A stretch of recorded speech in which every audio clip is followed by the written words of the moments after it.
Oh, so our company has certain perks. If you hit the 5-year mark, you get a little pin that you put on your lanyard. At the 10-year mark, I think it's a more beautiful pin.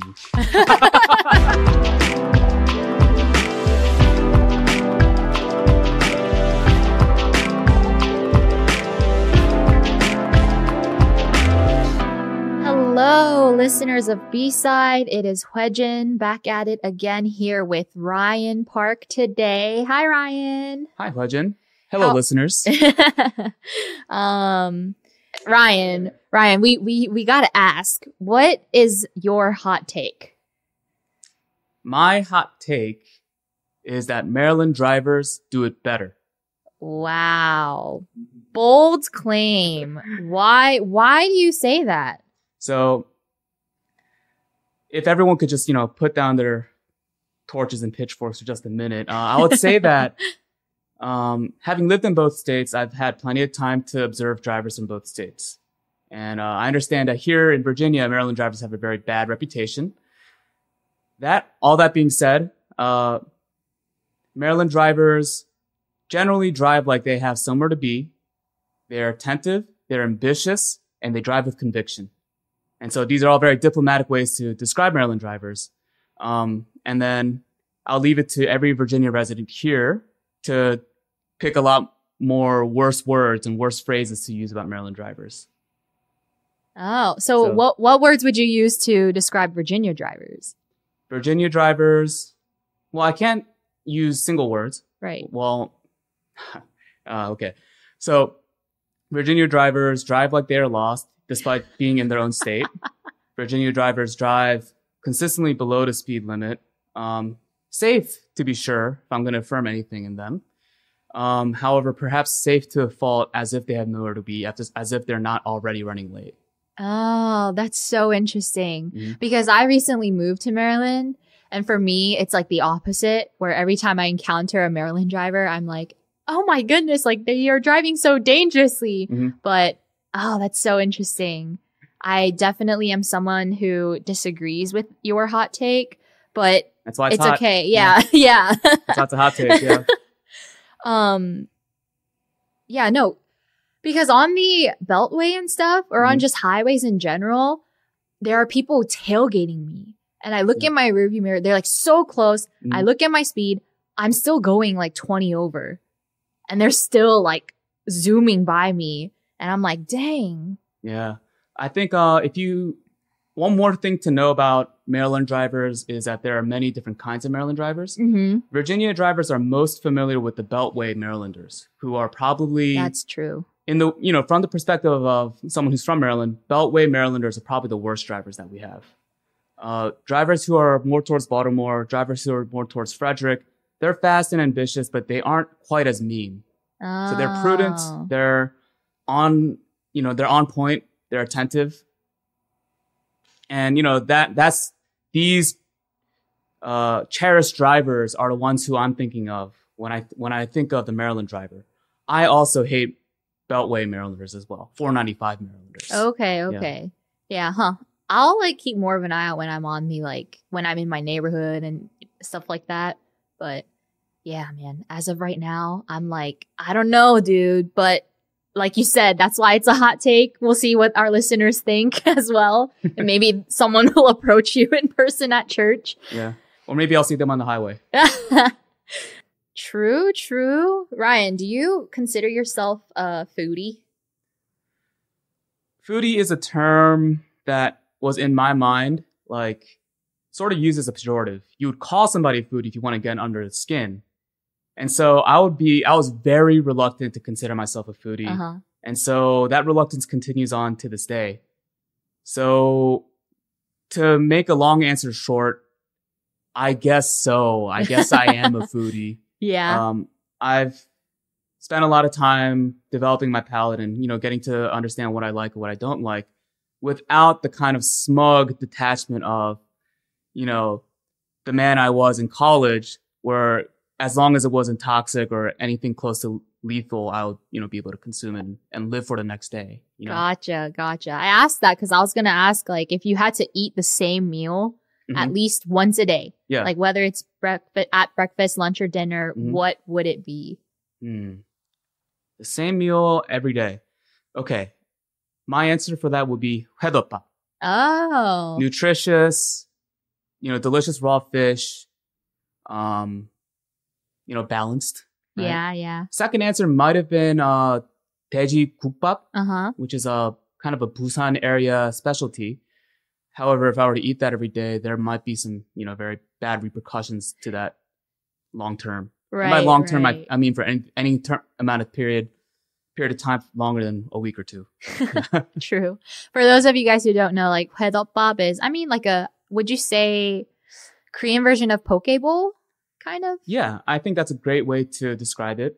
And then 돼지국밥 is like just a rich, like thicker soup, like broth with like pork in it. You normally put salt and pepper according to your taste and stuff like that, and eat it with rice and stuff. Yeah, it's a very hearty broth. Contains pork and perhaps other parts of the animal. Rice, of course. Sometimes noodles, sometimes vegetables, sometimes these various different kinds of pastes and scallions and other things that just make it all in all a good choice for a meal at any time of the day. Yeah. Alrighty. So, I heard that you aren't from Nova. Is that correct? That's correct. Yeah. So where in Maryland did you grow up? I grew up in Ellicott City, Maryland. Okay. How was that for you? Ellicott City is a very comfortable suburb. And so I went to school in very comfortable conditions. Looking back on my life, I could say that it was a very privileged life. I had in my opinion, the quality of the education was very good. Yeah. Dedicated teachers,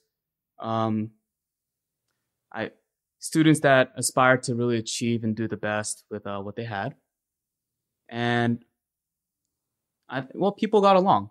They had fun, they tried hard in school, and basically everybody stayed out of trouble. Yeah. What is like your favorite or like most vivid, I guess, childhood memory? Like if I ask like childhood memory, what's like the first thing that comes to your mind? Childhood memory.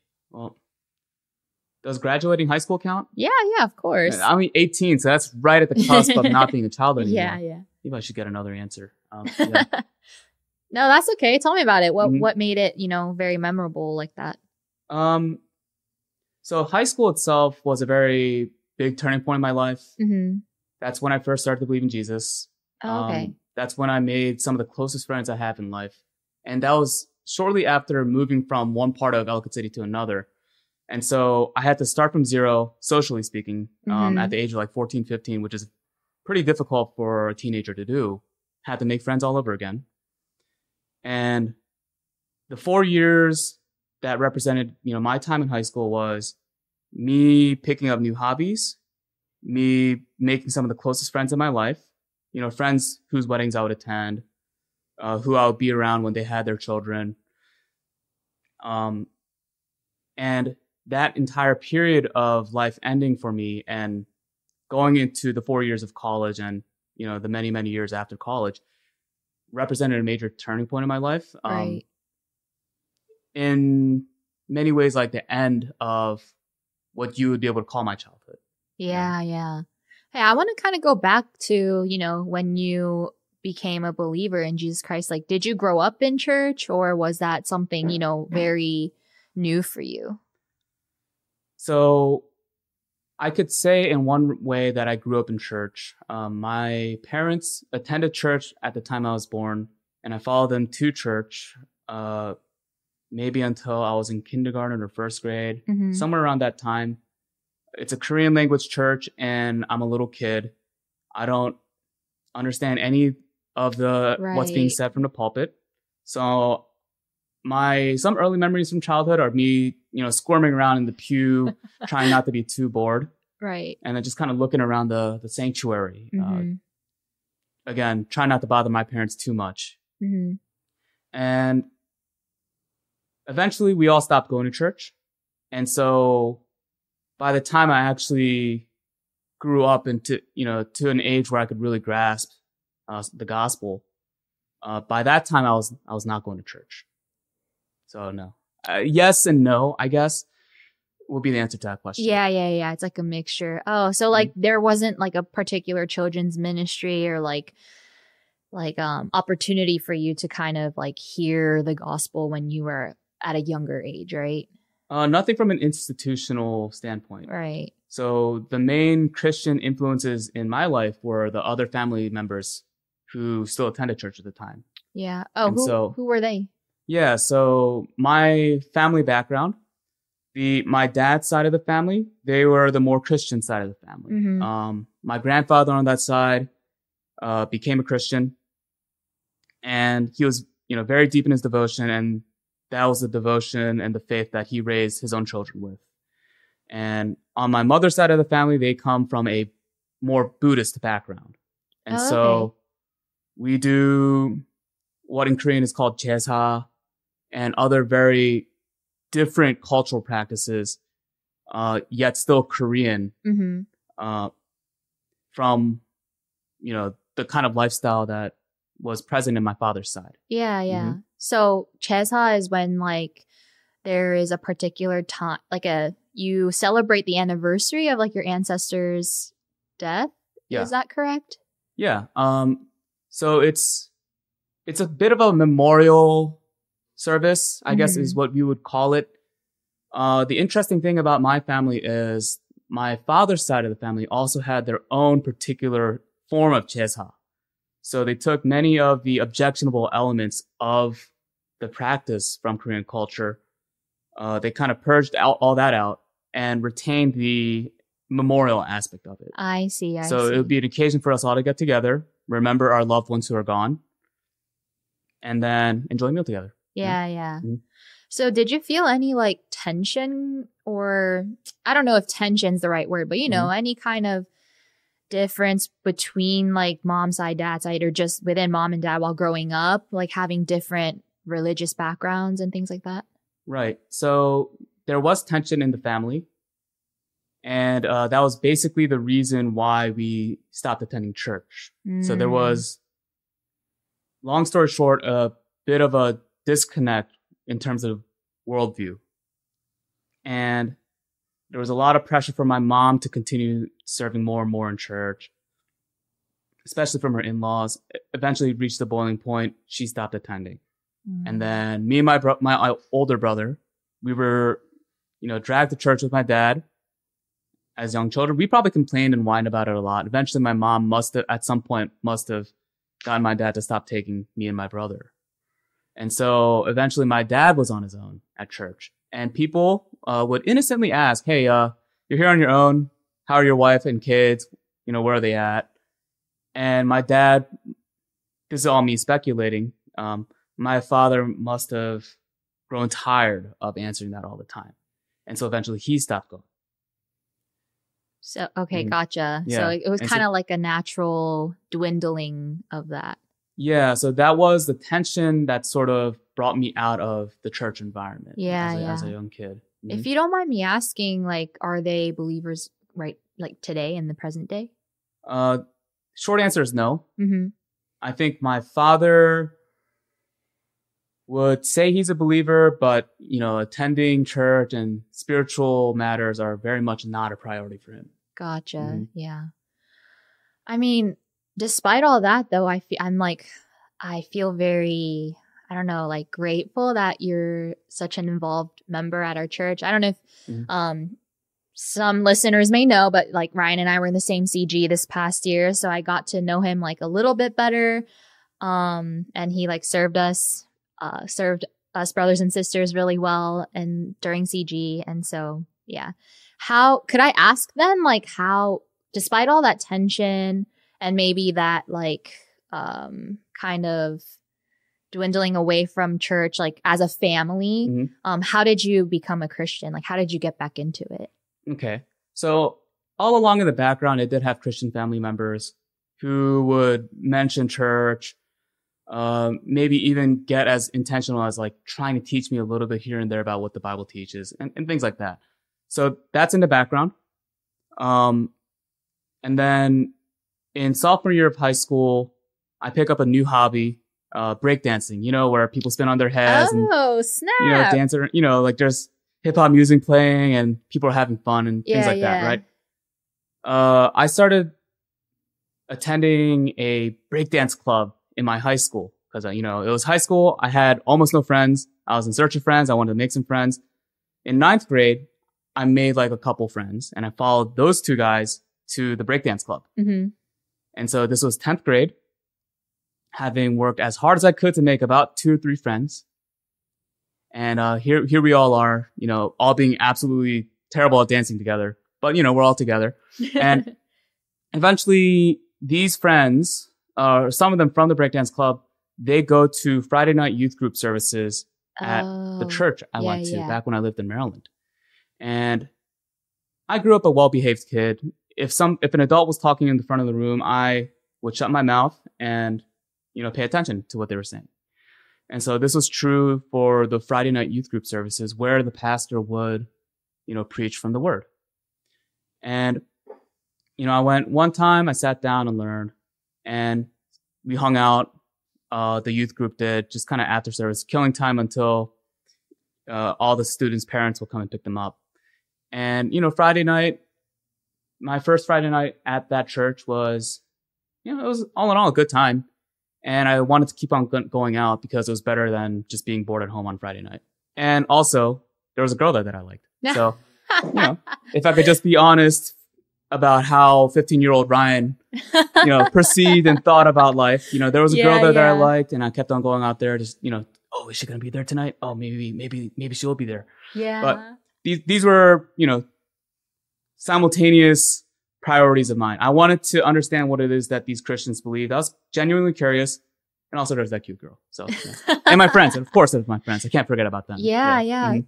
So, what would you say would be the turning point then? Like you're going because the friends introduced you, you're interested. There's also this girl, but then, what's that moment where you're like, oh snap, like I believe this, this is for me. Like, when was that?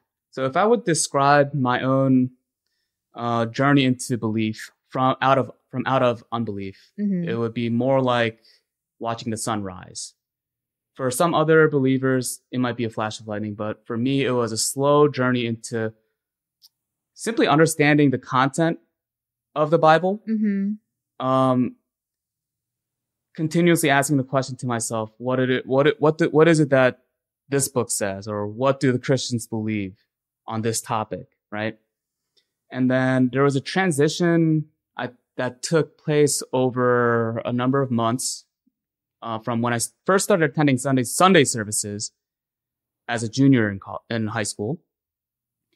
And month after month after month of continual attendance, my question went from what do the Christians believe, what do they believe, to what do we believe, what do I believe, right? Yeah. And so I felt my heart slowly being turned over from unbelief to belief, as there was a cohesive message being taught to me just from faithful attendance, right? Just from being there, just from absorbing what it is, just from having the gospel presented to me as if I were smart enough to receive it. So eventually, the gospel does sink in if God prepares the soil, even through the thick skulls of teenage boys. So, and the turning point, if I could narrow it down to one single turning point, it would be my very first church retreat. It was a youth retreat. Oh, yes. And people turn into very different versions of themselves. Suddenly they're very spiritual, very concerned about their spiritual lives. And I found that encouraging because, my goofy peers suddenly were very concerned about, oh, am I saved? Are my parents saved? Right. And they had a very profound side to them. Yeah. If you could actually peel away all those other defensive layers of them, right? They don't want to be so vulnerable all the time. But finally, you massaged their hearts into saying, okay, these are the things that really do matter to me, right? And we're all worshiping, we're all singing very long, for an hour, 45 minutes, for a very long time. And I think at some point there was a moment where I determined for myself, like, yeah, I believe, like I'm going to fully commit myself to belief and, reaching out and believing in Jesus. Yeah. Mm-hmm. So that was a turning point. And then I think from then on, I really did take it upon myself to, do my best to read the Bible for myself and to learn and take a more active role into, forming my beliefs. Before it was all spoon fed to me. Mm-hmm. And then I think by the grace of God, he lit the fire in my heart. And I began to really delight in reading the Bible and learning. Yeah, right? Yeah. Like you were able to take that initiative yourself. Yeah, I think certainly by the grace of God. That's for sure. Mm-hmm. Yeah. Man, I love that. I love how, like, your analogy of watching the sunrise. Mm-hmm. I love that analogy. And I also love how it became a them thing to us and we, and like, it became something personal rather than something you were looking at from the outside. Right. And so talking about like active roles, you are currently a deacon at our church, right? That's correct. Yeah. When was that? When did that happen? Okay. So I became a deacon in 2017. I remember very well because I was, ordained and installed as a deacon on Father's Day. Oh. Yeah. And, to my delight, my parents and my brother, they all came down from Maryland to my ordination service. Yeah. And it was, to venture off to the side a little bit, it was very touching to see them all, participating in the worship service. Yeah. It was very it hit me deep to the core. But getting back to the question, I started in 2017 after a 9-month training process and an interview with the session. Wow. Yeah. Mm-hmm. If you don't mind me asking, listeners, you guys can do the math on your own. How old were you when you got ordained? Yes. I was ordained at the age of 25. Mm-hmm. Mm-hmm. And yeah, I was 25. Oh, yeah. Okay. Yeah. There's much to say about that. I was 25 years old. True. That's kind of, because for me, my stereotypical view of deacon ordination, that's kind of a young age. How did you feel about that? Did you feel any particular way about it? Or were you I guess that's my question. Mm-hmm. So, yeah, I felt the same way. Okay. 25 is pretty young in the grand scheme of how many deacons I know and what age those people are. Mm-hmm. I was very humbled to be considered for the role. And maybe there was a grain of uncertainty inside my own heart as to how, my service in this role would go. But I think I determined not to dwell too hard on that and to proceed in faith, because I'm not working and serving as a deacon on my own. I have other deacons and deaconesses who went through the training with me, who I got to know quite well. And if there's any help that I need, I know so many people are within arm's reach. They're accessible with the touch of a button. I can call them, or I can just speak with them on Sunday, or I can even bring up any concern of mine that I have at one of our regular meetings with the deacon board. So maybe a little bit unsure, but not altogether afraid or anything like that. Yeah, that's awesome.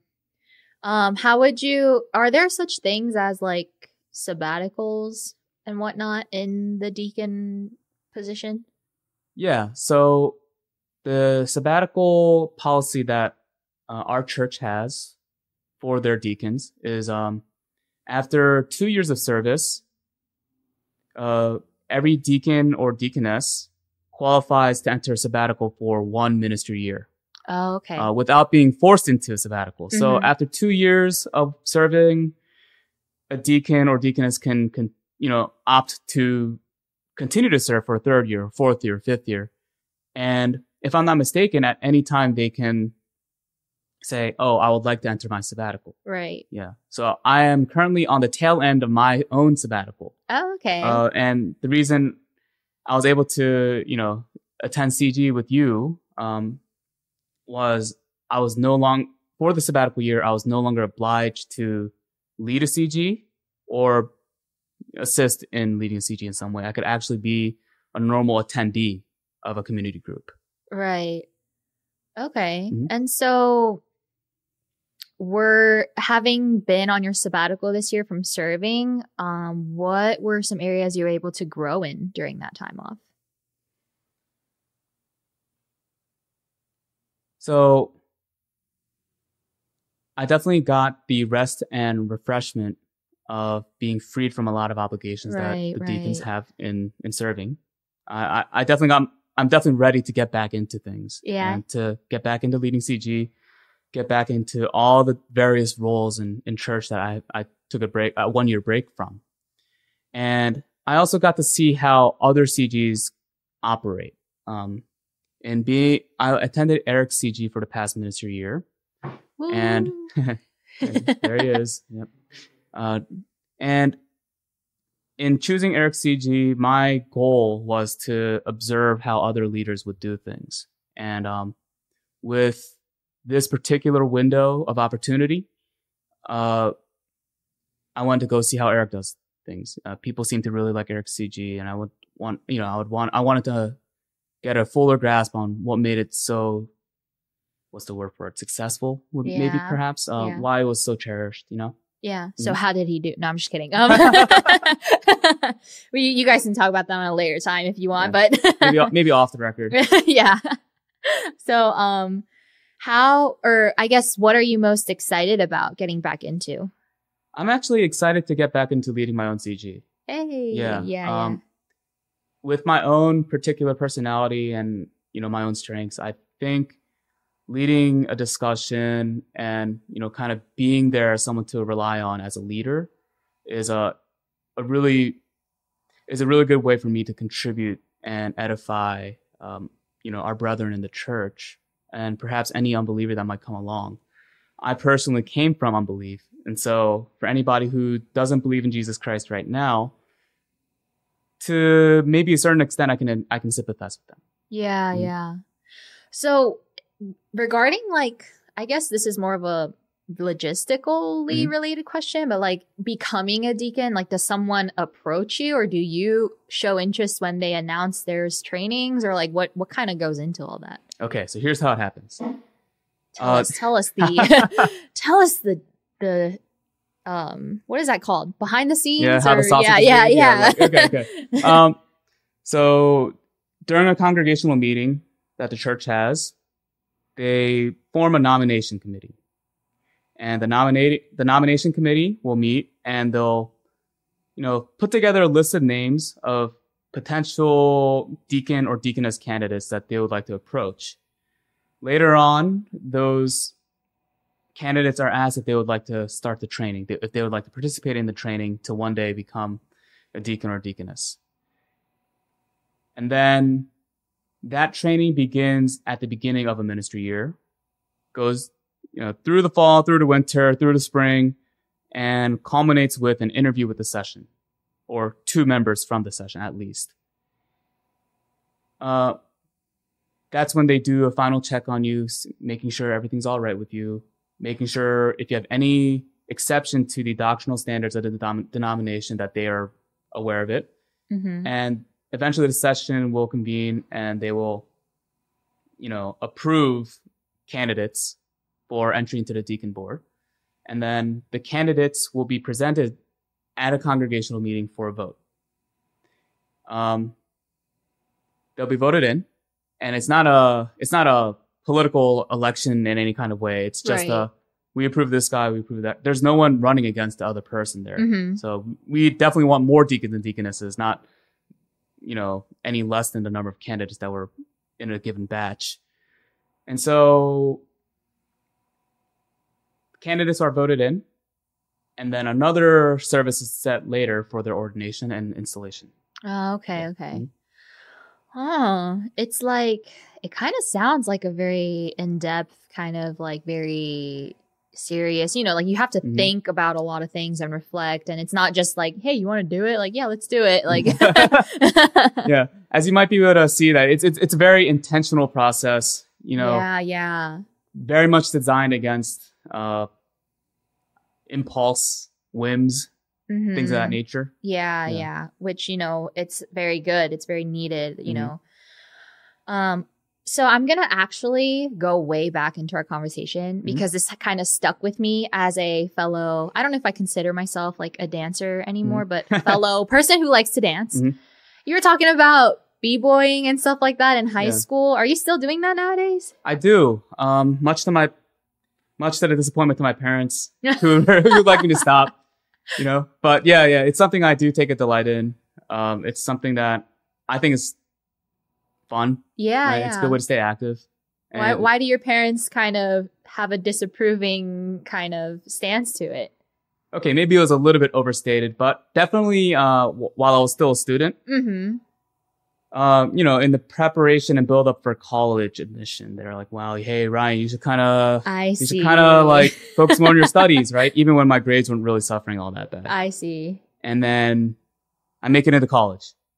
I'm in a pretty difficult major, aerospace engineering. I'm an aerospace engineering major. And they're like, "Hey, Ryan, you should focus on your studies. You want to tone down the dancing a little bit, focus on your studies a little bit." I'm like, "Okay, no. I'll show you that I can get some, good grades while not quitting that, while not quitting one of the few things that makes life fun." Yeah. So I show them, get my job. And, for a while, they don't have really much to say anymore. And now that I've gotten a little bit old, now that some time has elapsed, they're saying, "Hey, Ryan, aren't you getting a little too old for this?" So do you think you are though? Are you getting too old for this? No, I don't think I'm getting too old for this. Yeah. I think, being in that world, you see a lot of people who are older than you who are still going at it. And I think there are better solutions to the effects of old age other than just quitting. You can make a few changes here and there. You can actually apply a little bit of your brain and still have some fun without completely obliterating your joints. Yeah. So what in your eyes makes someone what differentiates a good breakdancer versus maybe average or not so good?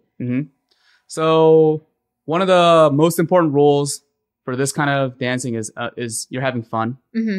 You're original, right? That's in that culture, we really value those things.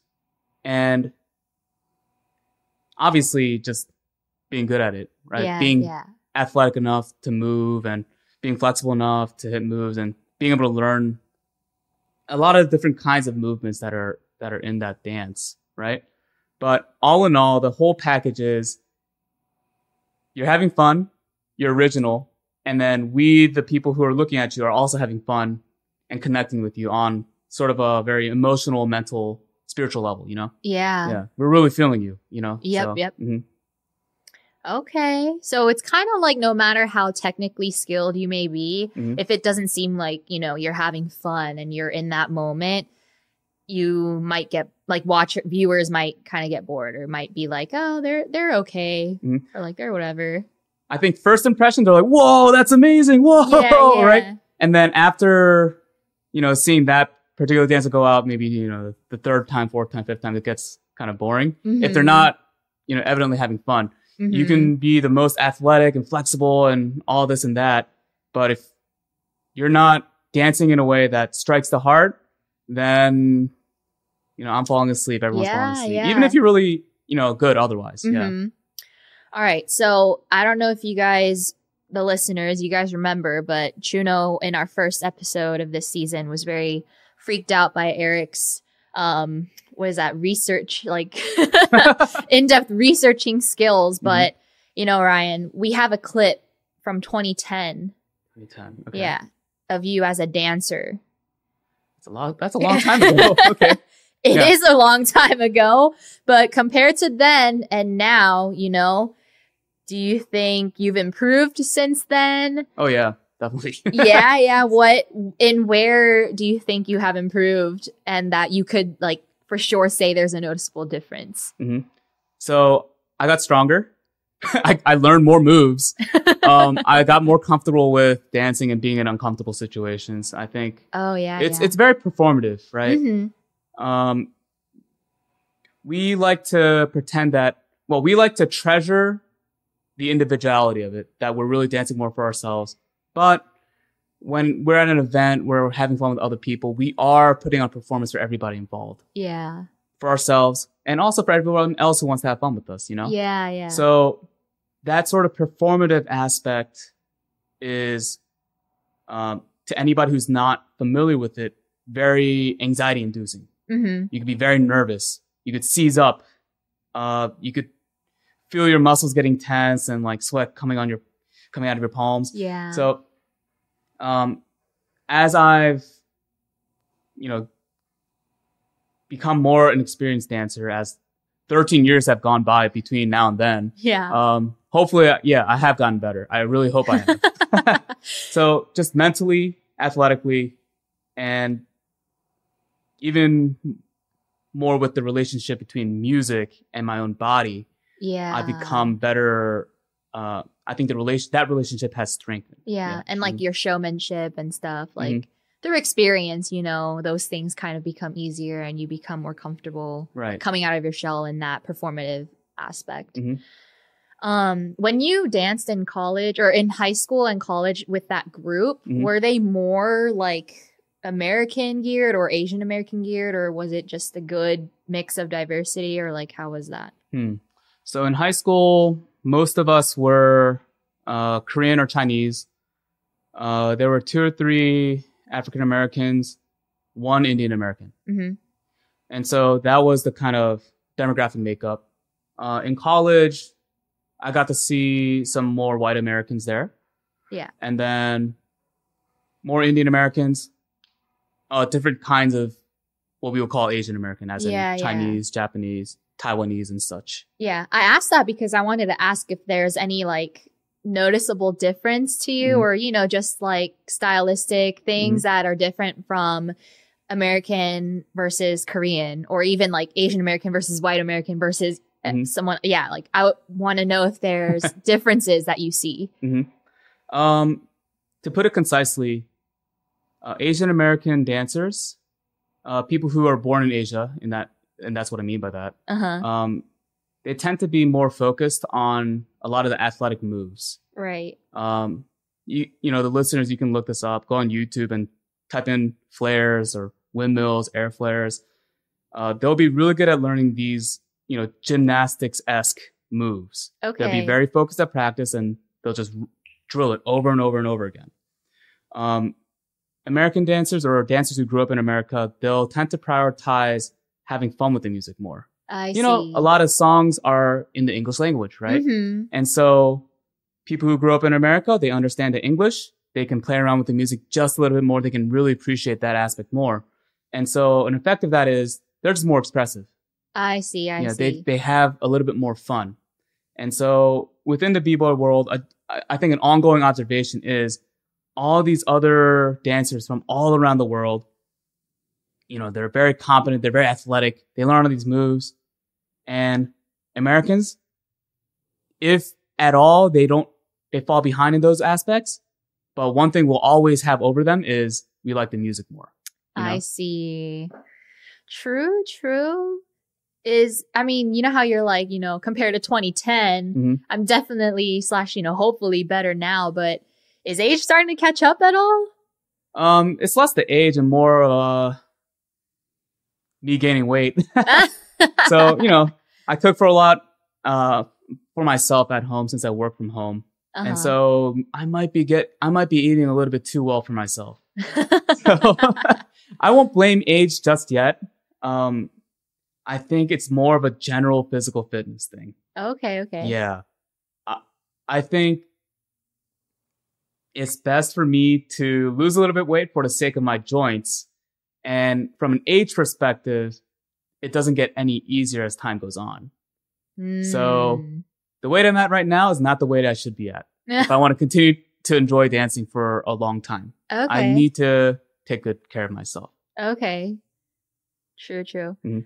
Ryan, I didn't know you were an aerospace engineer. Yeah, I guess it's not quite the conversation starter. Hey, did you know I'm an aerospace engineer? I won't take the initiative introducing myself in that way. Mostly when people go around, inevitably the conversation topic will shift to, hey, so what do you do for work, right? Doesn't happen all the time. And I'm, perfectly happy talking about virtually anything else. Not that I hate my job, but yeah.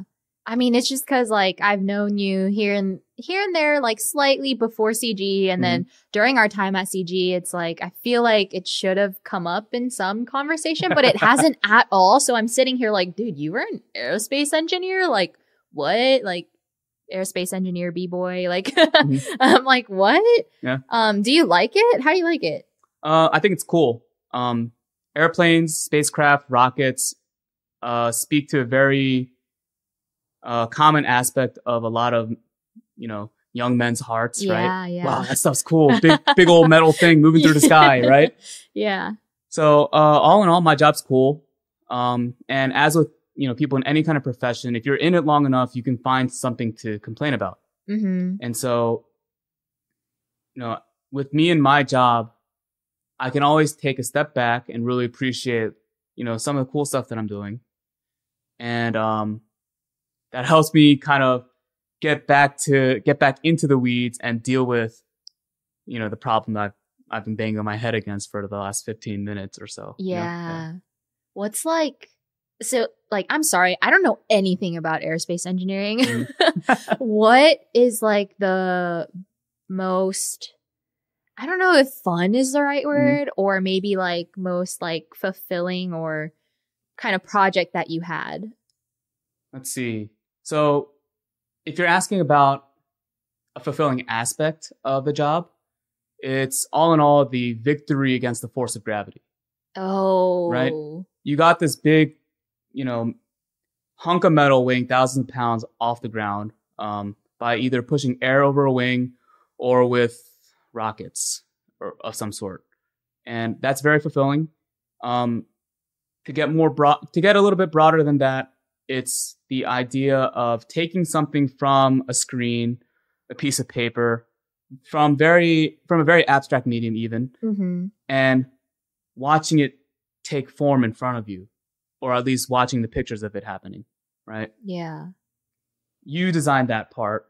Some other people get paid to make it, and other people get paid to, assemble it all together. They get paid to turn the screws and weld and things of that nature. You get to see something that exists in real life and does things for actual customers, right? And if I were to choose a specific project that I found particularly fulfilling, it would be this one research project for NASA. So NASA had this hyper optimized design for an airplane wing using very revolutionary techniques where they take carbon fiber and they direct the fibers with something that's not too dissimilar from those whiteout applicators. Yeah. The roller types. Yeah. So the technology exists where we can lay down carbon fiber, and apply it just like whiteout. Whoa. And, some other grad students at a college far away, they design this, with their computers, they design the best possible wing, and they want to design it to hit certain kinds of milestones and benchmarks and things of that nature. And my company was approached to actually manufacture the wing. Oh, because we had the equipment to make it. Yeah. And I was, one of the handful of designers brought onto the team to actually make sure we can make those skins and we can make all the underlying structure for them. So there you have it. Yeah, you guys can't see my face right now, but I'm like mouth open, like, oh my gosh, like, yeah, that's really cool. So Eric gave me permission to steal his thunder, but I'm really not going to. He's over here on the side saying like, hey, Ryan, funny that in both your job and your hobbies, you're defying gravity. I thought that was really fun comment, so I have to say that. Yeah, that is pretty fun. I can confirm, and it's quite fun.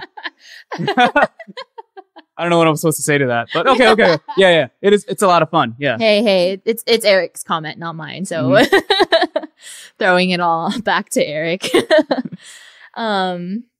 Okay.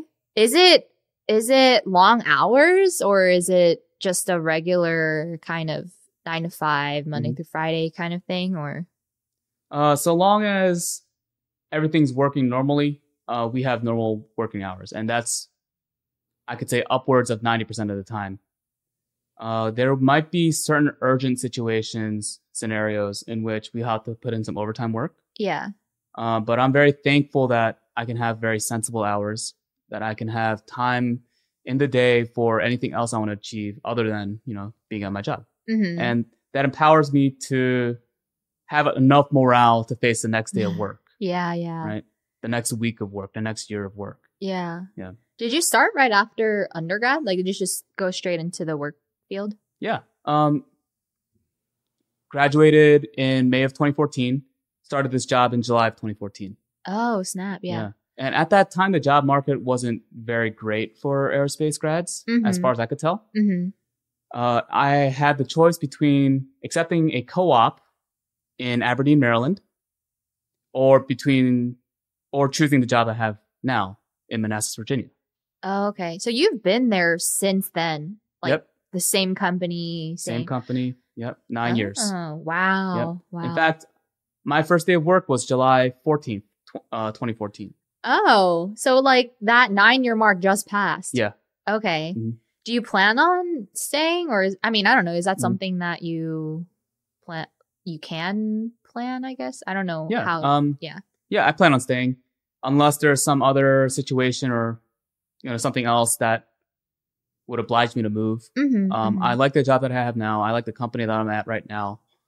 I'm perfectly content continuing to work where I'm at. Yeah. Yeah. Do you get like a gift or something for year 10? Oh, so our company has certain perks. If you hit the 5-year mark, you get a little pin that you can put on your lanyard. At the 10-year mark, I think it's a more beautiful pin. Obviously, like what they give you. Okay, so for the first completed year of work, it's a jacket. You get a company jacket. It's quite weatherproof. It's very good, actually. Yeah, good quality. Yeah. Before it used to be like a bomber jacket, but that kind of out of style. So they switched to a little bit more of a modern design. Yeah, I think at the 5-year, 10-year, 15-year, 20-year, 30-year, those milestones, you get progressively better looking pins, if I'm not mistaken. So do you collect those, or do you have to return your pin for the better one? Oh no, you can keep the previous pin. Yeah. Do people wear them at work? Like, and you see them and like, oh, that dude's been here for like 15 years.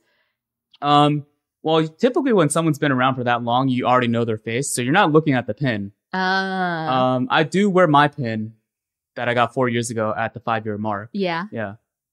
So, but I work from home. Who's gonna see it other than myself? Oh, right? That's true. I forgot about that. So the one day I'll frolic into the office. I'll show my pin off to everybody, who will proceed not to notice it. So. Yeah.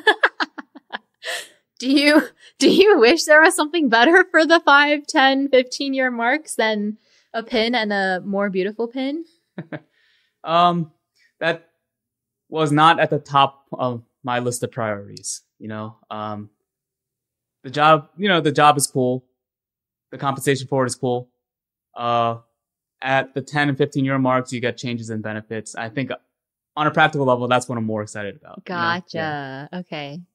You mentioned you have an older brother, right? Yes. Is it just the two of you? Yes. He's 4 years older than me. Oh, okay. Does he also do stuff like this? Like engineering? No. He doesn't have an aerospace engineering job. He's had different lines of work. He was a second in charge for a golf course, a really good one, for a long time, before making a career switch into a software engineering job. Oh, okay. So he works in cybersecurity. Oh, okay. You golf, right? Yeah. I've been hitting golf balls since I was like 4 years old. Oh my It gosh. was a great way for me to bond with a lot of the men in my family who are also into golf. So I grew up playing golf. Wow. Mhm. What is like your, I don't know much about golf either. I'm sorry, but like what is your like score? Like, you know, like the typical score I would get on a round of 18 holes. Yeah. Nowadays, I would say in the mid 80s. On a good day, I'll be in the low 80s. Oh. On a bad day, I'll be in the high 80s or maybe 90 or the low 90s. Yeah. But isn't like under 100 pretty good? Yeah. In the golf? Yeah. You're a decent golfer if you're hitting in the 90s. Yeah. Dang. And you're in the mid 80s? Yeah. Or low 80s on a good day too? Like, man. Were you did I hear you were in a driving competition recently? For like golf? For golf, guys. I mean, it was a golf outing that I was in maybe 2 weekends ago. Yeah. I was brought into a group of friends who went on this trip. So out of this group of friends, I'd only known maybe 3 or 4 of them prior. And so they put together a bunch of money. They booked lodging and 4 rounds of golf over Friday, Saturday, and Sunday. Yeah. And we made a tournament out of it. We all just got to have fun. And part of the tournament was a long drive competition. Oh. And I was lucky enough to win it. Really? Yeah. So there was a prize for that. And was it a pin? It was not a pin. It was actually a little bit better than a pin. It was a bottle of whiskey, actually. Oh. Yeah. Mm-hmm. I'm not a whiskey drinker, but what kind of whiskey was it? Or what was the name of it? I don't know. The name of it was Umiki. And it's a Japanese whiskey. And from what I can remember of reading the label, it's not. It's I didn't finish the bottle yet.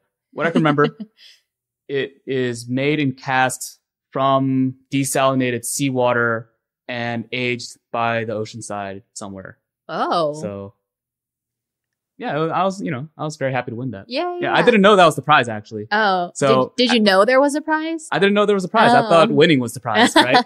And so as we're all leaving to go home, one of the guys from the group comes over to my car, taps the window, he's like, "Here's your prize," and he hands me the bottle.